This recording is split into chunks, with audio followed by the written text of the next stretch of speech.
45 बार या कादिर हो या नाफे हो की नियत कर। कितनी बार? 45।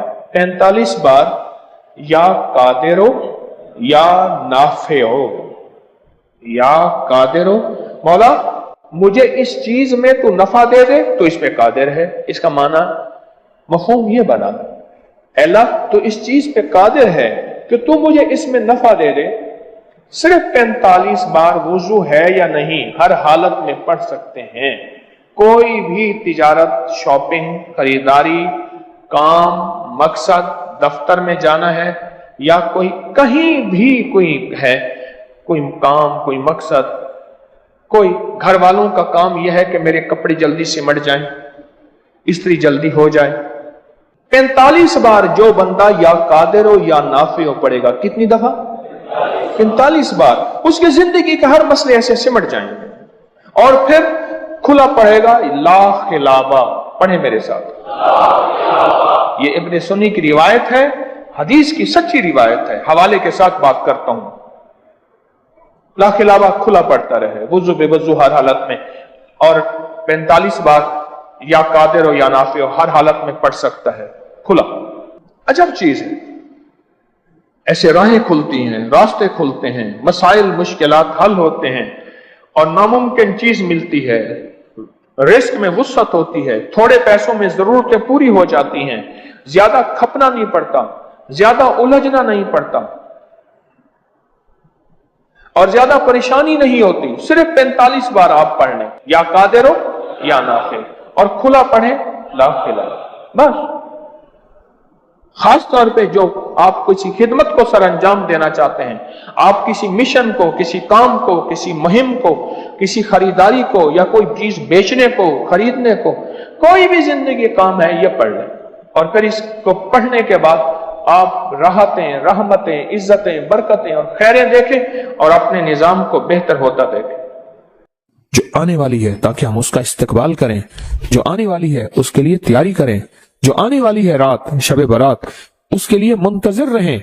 और एक बात याद रखिएगा, शबे बारात के लिए शोर शराबा करना, शबे बारात के लिए बहुत बहुत ज्यादा हंगामे, पटाखे और आतिशबाजी, वो शबे बारात तो एक रात ऐसी है, बारात के माने है निजात, शब के माने रात।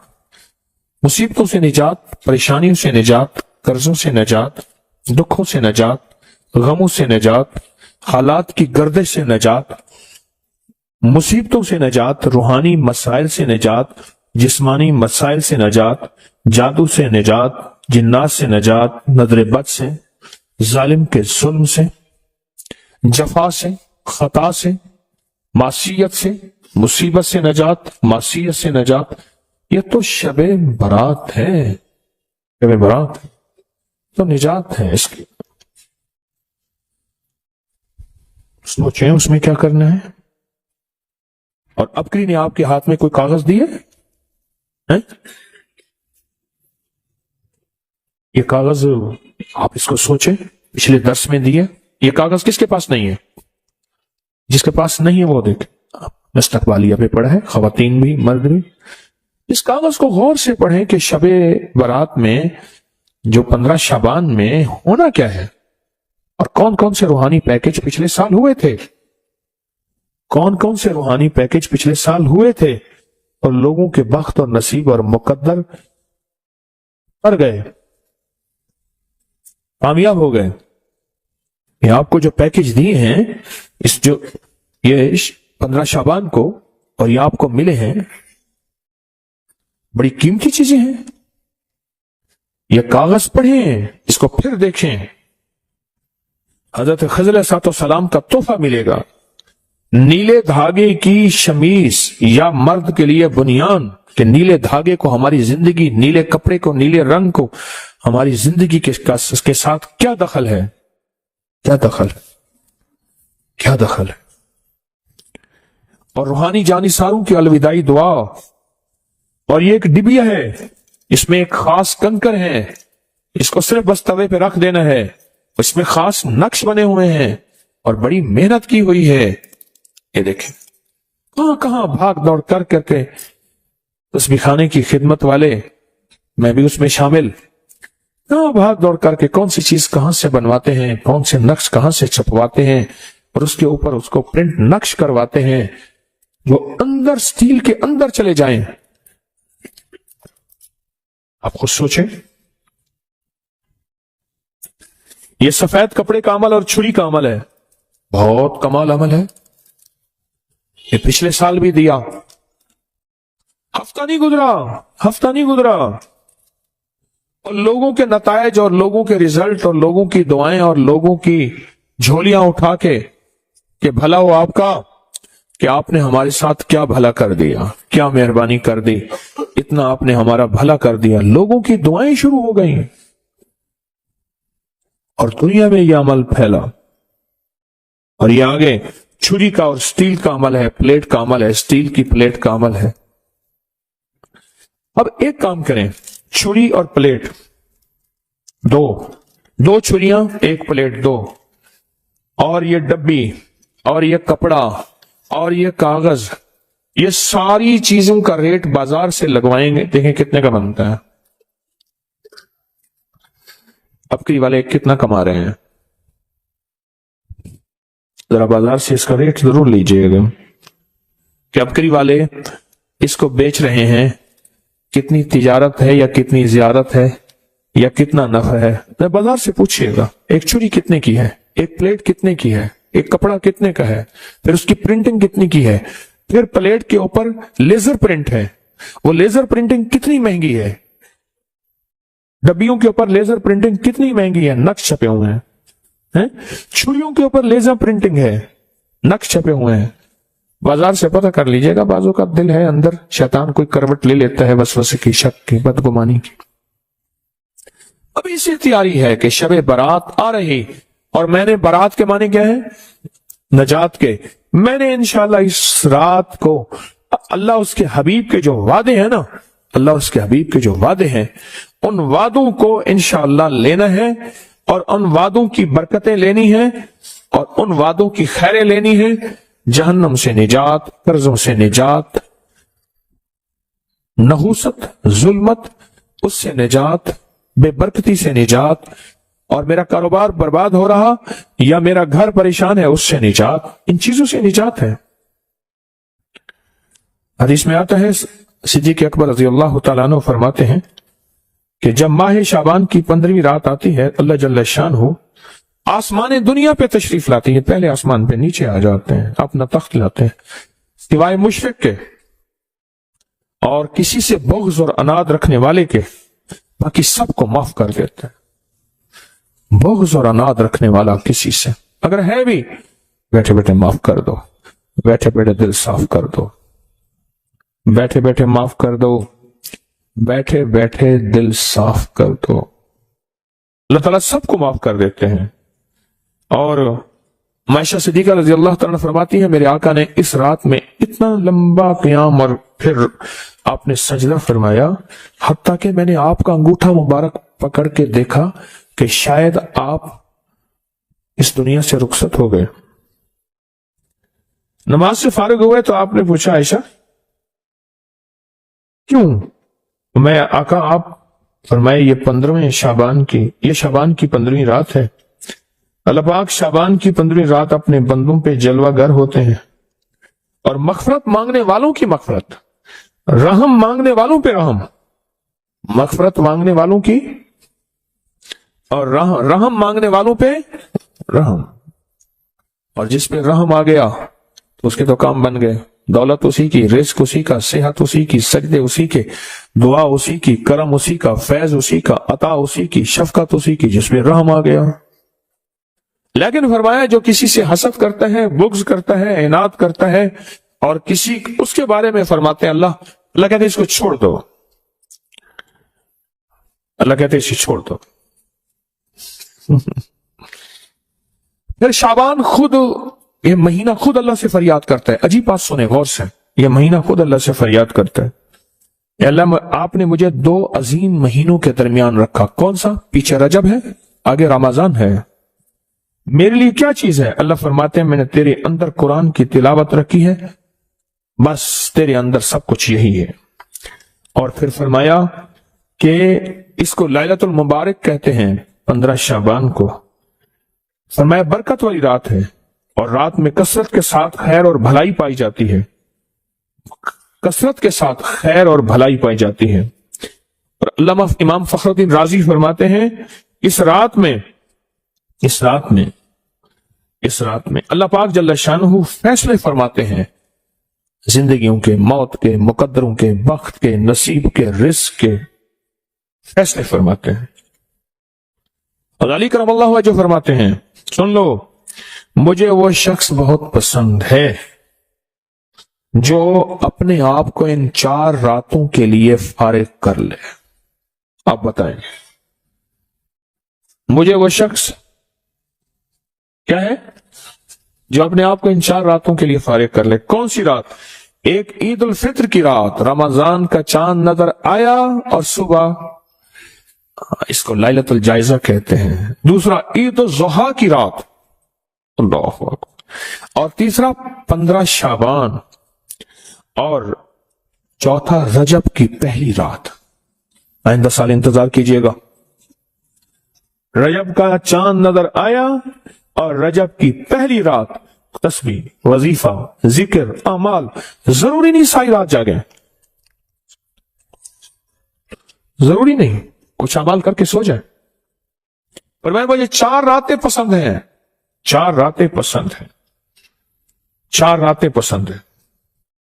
और फिर फरमाया कि अबू हुरैरा रज़ियल्लाहु तआला अन्हु फरमाते हैं, पीर और जुमेरात के दिन जन्नत के दरवाजे खोल दिए जाते हैं, हर उस बंदे की मगफरत की जाती है जो अल्लाह के साथ किसी को शरीक नहीं ठहराता। आज की शाम मगफरत के दरवाजे खुल गए। बहुत ताकतवर अमल दिए आपको, पिछले साल दिए, और इससे जिंदगी में वो इनकलाब, वो तब्दीलियां, वो खैरियां और बरकतें आई जो गुमान से बालातर है। इमाम की बारगाह में एक शख्स आया और कहने लगा कि आका, 7 आसमान और 7 जमीन मुझसे नाराज हो। हजरत ने उसकी बात पे तवज्जो फरमाई, तो क्या कहना चाहता है कि 7 आसमान और 7 जमीन मुझसे नाराज हो गए हैं? फरमाया चाहता क्या है? कहा आसमान से रिस्क आना खत्म हो गया है और जमीन मेरे लिए तंग हो गई है, मैं परेशान हूँ, मैं जिंदगी की उलझनों में हूँ। जिसके लिए आसमान का रिस्क, राहत, इज्जत, बरकत, वुसअत, वक़्त, मकाम आसमानों से आता है, जिसके लिए खत्म हो जाए, और जमीन जिसके लिए तंग हो जाए, सोचें उसकी जिंदगी क्या होगी। उसकी जिंदगी में फक्र होगा, उसकी जिंदगी में फाका होगा, उसकी जिंदगी में गुर्बत होगी, उसकी जिंदगी में तंगदस्ती होगी, उसकी जिंदगी में कर्जे होंगे, उसकी जिंदगी में बीमारियां, फिर वो जादू, जिन्नात, असरात, नजर बद में उलझा हुआ रहेगा और सारी जिंदगी इसी में बंधा रहेगा, सारी जिंदगी इसमें बंधा रहेगा। आसमान से मेरे लिए रिस्क बंद हो गया, रहमतें बंद हो गई और जमीन मेरे लिए तंग हो गई है। और कहा कि एक जिन है मेरे घर में आता है, मेरे घर में कुआं है, उस कुएं की मुंडेर में बैठता है और मुंडेर पर बैठकर वो मेरे लिए एक जादू पढ़ता है। उस जादू के पढ़ने से मेरी की हर चीज पत्थर बन जाती है, खराब हो जाती है, बर्बाद हो जाती है, कीड़े पड़ जाते हैं, उसमें गंदगी होती है और घर में नफरत है, घर में परेशानी है, घर में हालात की तंगी है। हम एक दूसरे को खून के प्यासे हैं और एक दूसरे को कबूल नहीं करते। लफ्ज सख्त है, वो बोलना नहीं चाहता, इसलिए रुक जाता हूं। लफ्ज सख्त है, वो बोलना नहीं चाहता, जो रिवायात और किताबों में आया है, इसलिए रुक जाता हूं, अगला लफ्ज ढूंढ के ले आता हूं। ऐ अल्लाह के वली, आपके पास इसका कोई हल है? बड़ी दूर से आया हूं। कहा 3 कश्तियों का सफर किया है और 2 जंगलों का सफर किया, दरमियान में कोई नदियां आई, कोई दरिया आए, कोई समंदर आए, 3 कश्तियों का सफर किया है और 2 जंगलों का सफर किया है और बड़ी दूर से आपको ढूंढता ढूंढता आया हूं और बस ये एक आस लेके आया हूं कि मेरी भी कोई गम की दास्तान, मेरी भी कोई दिल की फरियाद, मेरे भी कोई, आसमान भी नाराज है मुझसे, जमीन भी नाराज है, 7 आसमान 7 जमीन मुझसे नाराज हैं। और उसके गम की दास्तान ऐसी थी, उसके गम की दास्तान ऐसी थी कि मजमे में हर शख्स बैठा, खुद सैयद बादशाह इमाम आले रसूल वो भी बैठे, फरमाया आंसू बहा रहे थे। उसका गम, उसकी कसमा पुरसी की हालत, उसकी हालात की तंगियां, उसकी हालात की सख्तियां और उसका अंदाजे बयान। और कहा कि फिर वो गम बयान करते हुए गम के कसीदे पढ़ता था। क्यों? अरब पैदाशी उनके अंदर अशार घुले हुए होते हैं और वो पैदाइशी शायर होते हैं। वो अंदर अंदर अशार कहता था, बाहर पढ़ता था। और कहा उसने मजमे को रुला दिया। हजरत इमाम जाफर सादिक ने फरमाया मैं तुम्हें अपना मनाम बताता हूँ, मनाम एक ख्वाब सुनाता हूँ और उस ख्वाब में तेरी ताबीर मौजूद है। उस ख्वाब में तेरे मसाइल का हल मौजूद है, उस ख्वाब में तेरी मुश्किलात और उलझनों का हल मौजूद है, उस ख्वाब के अंदर तेरी ताबीर उलझनों का हल मौजूद है। और फिर अपना ख्वाब सुनाए। फरमाया एक दफा मेरे दादा हजरत अली ख्वाब में तशरीफ लाए, फरमाने लगे मोहम्मद, उनका नाम मोहम्मद, मोहम्मद तुझे वो अमल ना बताऊं जब सातों आसमान तुझ पे रहमतें और बरकतें बरसाना छोड़ दे और सातों जमीनें तुझ पे नेमतें उगलना भूल जाएं, तुझे वो अमल ना बताऊं जब सातों आसमानों और सातों जमीनों की बरकतें तुझ पे बरसें और सातों आसमानों और सातों जमीनों की नेमतें तुझ पे उगलें। फिर फरमाया तू चाहता है समंदर के अंदर दफीने और खजाने तेरे हो जाएं, जमीन के अंदर के दफीने और खजाने तेरे हो जाएं और लोगों के दिलों में तेरी मोहब्बत के खजाने हों और लोगों के चेहरे में तेरे लिए बशाशत के खजाने हों। तू चाहता है? मैं हाँ चाहता हूं, अता कीजिए। तो फरमाया फिर मेरे साथ पढ़, और फरमाया मुझे पढ़ाया और फिर पढ़ाया और फिर पढ़ाया और यूं तकरार करते करते 7 दफा फरमाया। कितने दफा? 7 दफा फरमाया। फिर पढ़ाया, फिर पढ़ाया, फिर पढ़ाया और फिर पढ़ा के मेरे सीने पे उन्होंने दम कर दिया और मेरे सीने में एक ठंडक पहुंची। और फरमाया फिर उसके बाद मैंने ये अपने लिए पढ़ना शुरू किया और जो भी मुसीबतों का मारा, तकलीफों का मारा, हालात का मारा आया, मैंने उस पे पढ़ना और उसको देना शुरू कर दिया और उसने भी पढ़ना शुरू किया। मुहद्दिसीन ने लिखा है जो ये अमल करेगा, अगर 7 नहीं 70 जादूगर, 70 नहीं 70 जादूगर, 70 नहीं 70,000 जादूगर, 70,000 नहीं 70 लाख जादूगर उस पे जादू करेंगे तो अल्लाह आसमानों से उस पे रहमतों के, बरकतों के, अताओं के वो बादल भेजेंगे जो उस पे ढाल बन जाएंगे। मुसीबतें उससे दूर होंगी, जादू उससे खता होगा और दुश्मन नाकाम होगा, हालात की तलखियां दूर होंगी और मोहम्मद और आले मोहम्मद की निस्बत से अल्लाह उसको खुशियां, खुशहालियां अता करेगा, राहतें और बरकतें अता करेगा और उसकी नस्लों में जमीन खजाने उगलेगी, आसमान रहमतें बरसाएगा, समंदर नेमतें अता करेगा और दुनिया के चेहरे और लोगों के दिलों में अल्लाह उसकी मोहब्बत डाल देगा। पढ़े अल्लाहुम्मा सल्ली अला मुहम्मद व आले मुहम्मद। बहुत जबरदस्त अमल है। हम उन हस्तियों का जिक्र खैर भी करेंगे और उनके जिक्र खैर की निस्बतों से जिंदगी के मसाइल, मुश्किलात हल। एक सवाल है, अगर जिंदगी के मसाइल, मुश्किलात हल इन हस्तियों की निस्बत से नहीं होंगे तो फिर कब होंगे? उनकी निस्बतें, जिनकी निस्बतों को हम हर नमाज की अत्तहियात में पढ़ते हैं, जिसको हम दरूदे इब्राहिमी कहते हैं। हम कहते हैं कि यह दरूद इब्राहिमी वो दरूद इब्राहिमी है जो सब दरूदों से आला भी है, अफजल भी है, बाकमाल भी है, बेमिसाल भी है और रिवायात और किताबों से साबित भी है इस दरूद पाक के बारे में। पर उस दरूद पाक का इब्तदाई हिस्सा कभी सोचा ही नहीं और हमने समझा कि शायद यह दरूद हमारा नहीं, किसी और का है। नहीं, किताबों में दोनों रिवायात मिलती हैं, आले मोहम्मद भी व अला आले मोहम्मद भी। दरूद इब्राहिमी में दोनों रिवायात मिलती हैं। अब उस अमल को हम बयान करते हैं जिस अमल के तस्करे और जिस अमल का जिक्र खैर उन्होंने किया और उन लोगों से करवाया, उस अमल को आज हम बैठ के इकट्ठा होके, जमा होके, दर्द और दिल की गहराइयों के साथ करते हैं। क्या ख्याल है? आप चाहते हैं सातों आसमान आप पे रहमत बरसे, सातों जमीन आपके लिए खजाने उगले? चाहते हैं या नहीं चाहते? चाहते हैं। आप चाहते हैं लोगों के दिलों में आपके लिए मोहब्बत हो, उल्फत हो, राहत हो और लोग आपके दिल के लिए, लोगों में दिल में आपके लिए एक ऐसा अंदाज हो कि चेहरे से महसूस हो। और आप चाहते हैं कि आपके घर रहमतों और बरकतों से और रिज़्क़ के खजानों से भर जाएं। और आप चाहते हैं कि अगर आप पे जादू है, आप पे नजर बद है, आपके ऊपर हासदों का हसद है, जादू टूट जाए चाहते हैं, हसद खत्म हो जाए चाहते हैं, नजर बद खत्म हो जाए चाहते हैं, बे औलादियों की वजह से कोई नजर बद खत्म हो जाए चाहते हैं। और आप चाहते हैं कि सारी कायनात, सातों आसमान और जमीन में आज से लेकर फर्श तक आपके लिए नूर भर जाए, राहत भर जाए, रिज़्क़ भर जाए, सेहत भर जाए, अता हो जाए, मुश्किलात का हल हो जाए और नाकामियां दूर हो जाए। चाहते हैं या नहीं चाहते? चाहते हैं। तो फिर शेख ने जो फरमाया, हजरत इमाम जाफर सादिक ने जो फरमाया और जो कुरान की 7 आयात पढ़वाई हैं उन्होंने, आज मैं वो कुरान की 7 आयात पढ़ूंगा, आप मेरे साथ पढ़ेंगे। उनके पास कुरान था, उनके पास फरमाने मुस्तफा था, उनके पास इल्म था, उनके पास ईमान था, उनके पास सब्र था, उनके पास हौसला था, उनके पास शराफत थी। वो इल्म के समंदर, वह इल्म के समंदर थे, वो अता के समंदर थे, उनके पास बरकतों के खजाने थे। इंशाअल्लाह ये बरकतों, राहतों, रहमतों के खजाने हमने उनसे लेने हैं और इसी महफिल में लेने हैं। पढ़ें आऊज़ु बिल्लाहि मिनश शैतानिर रजीम, बिस्मिल्लाहिर रहमानिर रहीम। पहले पढ़ें پڑھ لیا؟ پڑھیں میرے ساتھ، سلام قولا من رب الرحیم۔ یہ اصل میں حضرت امام جعفر صادق نے قرآن میں 7 سلام ہیں۔ کتنے سلام ہیں؟ کتنے سلام ہیں؟ 7 سلام ہیں، اور یہ 7 آسمان ہیں، اور یہ 7 زمین ہیں، اور طواف کے 7 چکر ہیں، ہفتے کے 7 دن ہیں، 7 کے عدد کے ساتھ کائنات کا نظام ہے، کائنات کا نظام ہے 7، اس کے ساتھ کائنات جڑی ہوئی ہے۔ قرآن کی کتنی منزلیں ہیں؟ 7۔ سلام قولا من رب الرحیم، سلام علی نوح فی العالمین، سلام علی ابراہیم، سلام علی موسیٰ و ہارون، سلام علی الیاسین، سلام علی المرسلین، سلام ہی حتی مطلع الفجر۔ یہ 7 سلام ہیں، ہم اس کو پڑھتے ہیں، بڑی تاثیر ہے اس کی۔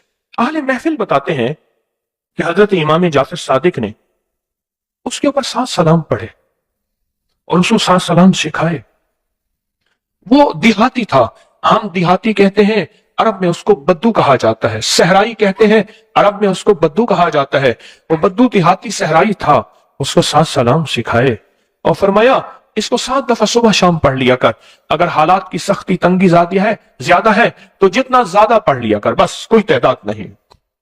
اہل محفل بتاتے ہیں کچھ ہی عرصے کے بعد ایک شخص آیا، اس کے پاس قافلہ تھا، اس کے اونٹ دیباج سے سجے ہوئے تھے، جس کو آپ بوسکی اور کرنڈی کہتے ہیں، جس کو آپ دنیا کا، پاکستان کا دنیا کا مہنگا کپڑا کہتے ہیں، ریشم۔ اتنا تو تھا کہ اونٹ بھی اسی سے سجے ہوئے تھے، اونٹ بھی اسی سے سجے ہوئے، جاگ رہے ہیں میری طرف دیکھ رہے ہیں، اونٹ بھی اسی سے سجے ہوئے تھے۔ اور وہ کہنے لگا آہا، آسمان مجھ سے راضی ہو گئے، زمین میرے لیے وسیع ہو گئی۔ جو ناممکن کام ہے نا، بچوں سے دعا کرو، میرا پیکج ہے، سنا ہے نا آپ نے، ناممکن کام۔ حویلی کے سامنے، حویلی آپ حضرات گئے ہوں گے، میرے باپ دادا پر دادا کا شہر ہے، حویلی کے سامنے ایک سڑک جا رہی ہے، وہاں ایک صاحب رہتے تھے، گدا ریڈی ان کے پاس، غریب آدمی تھے۔ تو ایک پیر صاحب کو میرے سامنے 100 روپے دیا، 100 روپے کی بڑی حیثیت، پر اس کی حیثیت اس کی تھی جس کی عموماً جو ایک پھیڑا ہوتا تھا 5 روپے کا، 4 روپے کا ایک چکر، تو اس کا 100 کیسے جمع ہوا ہوگا؟ اس کا 100 کیسے جمع ہوا ہوگا؟ 100 روپے دیا تو کہا دعا کر دیں، پیر صاحب نے دعا کر دی۔ ایک دفعہ مجھے ملا، میں نے کہا پیر صاحب سے دعا کرائی، اچھی انسان تھے، اب میں تجھے میں دعا بتاتا۔ میں نے اسے اللہ کا نام دے دیا اور کہا کہ بچے اکٹھے کر، غریب کے بچے ویسے زیادہ ہوتے ہیں، بچے اکٹھے کر اور تو دعا کر اور انہیں کہے آمین، اور کوئی 8 آنے روپے کی کافیاں لے کے بیٹھ جانا، پہلے نہ دینا، کھا کے بھاگ جائیں گے، کافیاں رکھ کے بیٹھ جا اور دعا کر اور ان سے کہے آمین کہیں۔ کیوں؟ جو نابالغ معصوم بچہ ہے اس کو گناہ کا خیال نہیں، تصور نہیں، گمان نہیں، ادراک نہیں، احساس نہیں، قدم نہیں، اس کے بول سچے، اس کے جذبے سچے، اس کی کیفیت سچی، اس کا انداز سچا، اس کا انداز سچا، سب کچھ سچا، اس کا سارا کچھ سچا۔ ایک بات بتاؤں، یہ بات میں نے کئی دفعہ بتائی ہے اور میں نے اس کے خود تجربے کیے ہیں۔ آپ نے یہ بات سنی ہوگی، مومن کے جھوٹے میں شفا ہے، سنی ہے؟ میں بچوں کا جھوٹا پیتا ہوں اور جس بیماری کی نیت پر کر کے پیے ٹھیک ہو جائے گی۔ بچے سے بڑا کوئی مومن ہے؟ بولے، بچے سے بڑا بھی مومن ہے؟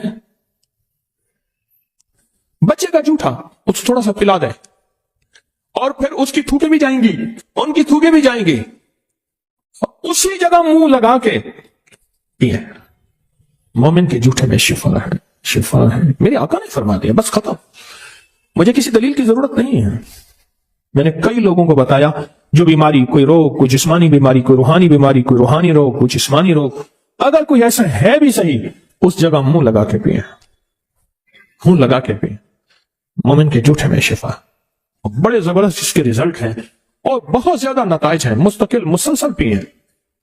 اور یہ ہے کہ جب بچہ رو رہا ہو نا، جب بچہ رو رہا ہو اس وقت اللہ سے تعلق قائم کریں اور اس وقت اللہ سے راز و نیاز کریں، کیونکہ اللہ کو بچے کا رونا جو ہے اس کی اداؤں میں فرمایا 2 چیزیں اگر نہ ہوتی، غور سے سنیے گا، ایک حدیث کا مفہوم عرض کر رہا ہوں، ایک بچے اور ایک بے زبان جانور، بچے اور اگر یہ دو چیزیں نہ ہوتی اللہ تمہارے اوپر بارش کا ایک قطرہ نہ برساتا، رزق نہ ملتا، جتنی خطائیں ہیں، جتنی نافرمانیاں ہیں، زمین تانبے کی بن جاتی، ہر چیز ختم ہو جاتی۔ اللہ پاک ان دو کی وجہ سے رزق دیتا ہے، ان دو کی وجہ سے، ان دو کی وجہ سے اللہ رزق دیتا ہے، ان دو کی وجہ سے۔ جب بچہ روتا ہے، اب یہ نہیں کہ اسے رونے دینا ہے، بس روتے وقت کے لمحات، کیونکہ حضور سرور کونین صلی اللہ تعالی علیہ وسلم جب بچے کے رونے کی آواز سنتے تھے اپنی نماز کو مختصر فرما لیتے تھے، حضور کی نماز مختصر ہو جاتی تھی۔ تو بچہ جب رو رہا ہے، میں کہ اس بچے کے روتے ہوئے جو دعا مانگے قبول ہوتی ہے۔ اور اگلی بات فرمایا، جو بچے کے آنسو گر رہے ہیں نا، ان آنسو کو کسی درد والی جگہ پہ لگائیں۔ اور میں نے کئی دفعہ آنسو لے کے نا ہاتھ پہ مل کے جیسے کریم تیل لگاتے ہیں، ایسے چہرے پہ کہا، اللہ اس چہرے کو دنیا آخرت کی رسوائیوں سے، ذلتوں سے اور قیامت کی ذلت سے بچانا۔ جب فرشتوں کا ہاتھ بڑھے اور چہرے پہ منہ کے جبڑے پہ پکڑ کے گھسیٹے، بچے کے آنسوں کی بڑی طاقت ہے۔ شاہ عبد العزیز محدث دہلوی رحمت اللہ علیہ کے پاس ایک شخص آیا اور کہنے لگا کہ میرے پاس ایک فقیر مانگنے والا آتا تھا، میں اس کو پیسہ دے دیتا تھا جو بھی تھا، پھر آتے آتے وہ میرے پاس کچھ پیسے رکھ کے جاتا تھا امانت دار سمجھ کر، پھر بہت قریب ہو گیا، پھر بس بہت پیسے رکھ کے جاتا تھا جو مانگتا تھا، پھر اٹھا کے لے جاتا تھا، اور وہ کہتا تھا میں کسی پرانے کھنڈر ہے وہاں رہتا ہوں اور اس میں نے پیسے دفن کیے ہوئے، مجھے بہت اس سے محبت ہے۔ سکے ہوتے تھے پہلے، کاغذ والے روپے تو ہوتے نہیں تھے، اور کہا کہ مجھے بتاتا تھا فلاں جگہ رہتا ہوں، آج تک میں گیا نہیں۔ کچھ دنوں کے بعد بہت عرصہ آتا رہا، پھر کچھ دنوں نہیں آیا، تو میں سوچا کہ بیمار ہو گیا، کیسے؟ تو کہا کہ میں پھر ڈھونڈتے ڈھانڈتے گیا اس کھنڈر میں، تو وہ بیمار پڑا تھا، میری آہٹ سن کے میں نے اسے کہا، تو کہا میرا آخری وقت ہے، مجھے مال سے بہت محبت ہے، میں نے پیسہ کر کے جمع کیا ہے، یہ جتنا میرا مال ہے یہ ساتھ یہ جگہ ہے جہاں میں نے دفن کیا ہوا ہے، جب ایسا کرنا مجھے دفن کرنا، یہ مال میرا ساتھ رکھ دینا چپکے سے، وعدہ کر۔ میں نے وعدہ کر لیا، اور کہا کہ یہ دیکھ اس مال میں سے ایک پیسہ خرچ نہ کرنا، میرا کفن بھی تم جیب سے دینا، میرے مال میں سے خرچ نہ کرنا۔ میں نے وعدہ کر لیا، کفن دے دیا، دفن کر دیا، اور چپکے سے اس کا مال اس میں رکھ دیا، چپکے سے اس کا مال اس میں رکھ دیا، اور کہا کہ جب جو ہے وہ واقعہ ختم ہو گیا، کچھ عرصے کے بعد ایسا ہوا میرے اوپر حالات تنگ ہو گئے، اور بندش، حالات تنگ، پریشانیاں، مشکلات، مسائل، اور اتنا کہ میں روٹی سے بھی تنگ ہو گیا، پریشان ہو گیا۔ ایک دن میرے خیال آیا کہ کئی سال ہو گئے اس کو دفن کیے، اس کا مال کس کام کا، اس کا مال نکال کے لے آؤں، استعمال کروں۔ رات کو گیا، اس کی قبر کو کھودا تو دیکھا تو اس کی ہڈیاں پڑی تھیں، اور اس کا جتنے بھی مال، اس کا پیسہ تھا، سارا ہڈیوں کے اوپر ایسے بکھرا ہوا تھا اور سرخ تھا۔ کہا کہ مجھے مال کی طلب تھی، میں نے ایسے ہاتھ ڈالا تو میرا ہاتھ جل گیا، اور میں بس چیختا چلاتا قبر بند کر کے آیا ہوں۔ اب یہ ہاتھ ہر وقت میری آگ ہی آگ ہے، اس کو پانی میں رکھتا ہوں اور تکلیف میں رکھتا ہوں اور دہی میں رکھتا ہوں، آگ ہی آگ، کوئی ایسا طریقہ۔ آپ دیکھیں درویش کا وجدان دیکھیں، تو انہوں نے فرمایا کہ میرا اللہ کہتا ہے کہ آنسوں سے تو جہنم کی آگ بھی بجھ جاتی ہے، اللہ کے لیے رو، جب رو وہ آنسو اس ہاتھ کو لگا، اللہ کے لیے رو، جب رو تو اس آنسو اس ہاتھ پہ لگا، میں کہ وہ آنسو اس ہاتھ پہ لگائے گا، تیری جہنم کی آگ ہے یہ بجھ جائے گی۔ اور کہا ایسے ہوا، رویا بہت زیادہ اللہ کے لیے، آنسو لگائے، اور وہ آنسو سے اس کی ہاتھ کی تکلیف ختم ہو گئی۔ یہ جو بچے کے آنسو ہیں یہ بڑے دکھوں کا علاج ہے، اور بڑے دردوں کا علاج ہے، اور بڑی مشکلوں کا علاج ہے، اور بہت زیادہ مسائل کا علاج ہے۔